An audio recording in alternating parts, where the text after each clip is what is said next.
огцруулах тухай асуудал яригдаагүй шүү дээ. Бахурал дээр арчилсан нам ялангуяа одоо энэ засгийн хамтарч байгаа намууд дотроос за гэрээгээ зөрчсөн намууд дээр хариуцлагын асуудал ярьж за гэрээнийхээ үүргийн дагуу энэ намуудтай засаг хамтрахгүй байхын зүйтэй гэдэг шийдлийг л бахурал гаргасан. Тэгэхээр бахурлын шийдвэр Монгол Ардын намын хувьд бол барих ёстой шийдэл. Бахурлаас гарсан тогтоолыг ардчилсан намд өгөөгүй гэдэг ийм тайлбар хийгээд байна л. Монгол Ардын намын бахурлын тогтоолыг ардчилсан намд өгөх хууль эрх зүйн үндэслэл байхгүй л дээ. Танилцъя гэж бол шаардлага өгсөн юм байна. Энийг бол засгийн газрынхаа одоо кабинетийнхаа зарчмаар кабинет дээр л ярих асуудал байна. Тэрнээс ардчилсан намын шийдвэрийг одоо Монгол Ардын нам аль биесээр авдаг. Монгол Ардын намын шийдвэрийг ардчилсан намд аль биесээр хөргүүлэх тийм эрх зүйн үндэслэл байхгүй л. Тэн чинь тусдаа намын статус, намын улс төрийн хүчний хувьд бол бодлого тусдаа асуудал шүү дээ. Хэрвээ бахурлын процессоос дараа өөр одоо энэ засгийн газар энэ засаг хамтарсан намуудтайгаа үлдээ гэдэг асуудлыг ерхий сайд чуулганд оруулж ирвэл та яг хувь гишүүнийхээ ихтгэл үнэмшлээр ямар санал вэ? Хувь гишүүн гэдэг ойлголт чинь бас өрөөсгөлтөө. Яагаад гэвэл би дааж нэр дэвшээгүй. Би улс төрийн намын харьяалалтай намаас нэр дэвшсэн хүн.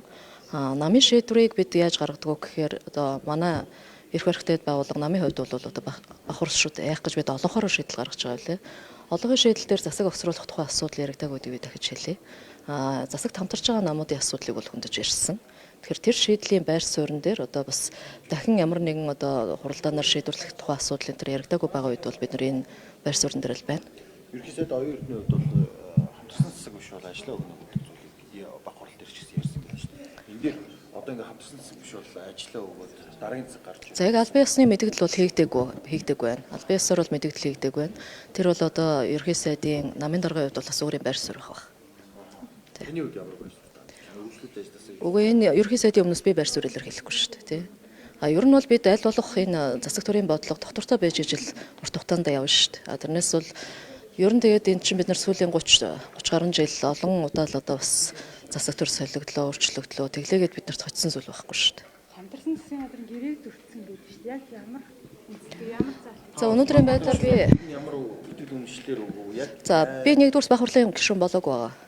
За улсын хурлын гишүүний хувьд бол бахуралд бас одоо зочин урилгаар орсон асуулт асуух сонсох за хариулт авах эрхтэйгээр саналын эрхгүйгээр оролцсон байна. тэр тогтоол дээр юу гэж танилцуулсан бол одоо гэрээ зөрсөн гэдэг агуулгыг бахурлын гишүүдэд танилцуулсан болов уу? Гэхдээ одоо энэ чинь гэрээ зөрчлөө чинь олон бахурлын олон гишүүд асуулт асууж хариулт өгж байгаа шүү дээ. За энэ асуулт хариулт энэ ярил одоо нэлээд хэлэлцүүлэг чинь бараг үндсэндээ манай бахурлч 12 цаг оролцсон шүү дээ. Тэгэхээр намын одоо эрх баригчдад байгууллагатай манай бахурлын гишүүд бол бас их олон асуудлыг асууж тодруулж хариулт авч за эндээсээ бол санал хураалт явуулахын зүйтэйгээд тэгээ томьёоллоо гаргаад за энэ одоо намын хувьд намууд нэгдэж орж ирж байгаа гэрээгээ зөрчсөн намуудыг одоо засгаас гаргахын зүйтэй гэдэг дээр санал нэгдэж л одоо санал хийцэн үрдүн гарсан. Жишээ нь таны хувьд бас асуулт асуусан гэж байна те. Та асуулт асуухгүй.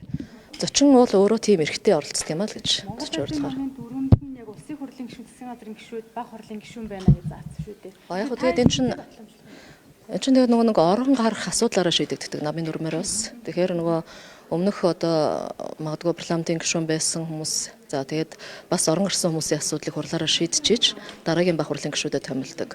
Сая бол бас баг хурл одоо шууд зарлагдсан. За уг нь бол бид бас намын хурлаа хийхдээ энэ асуудлыг шийдэх байхаа гэж харж байгаа.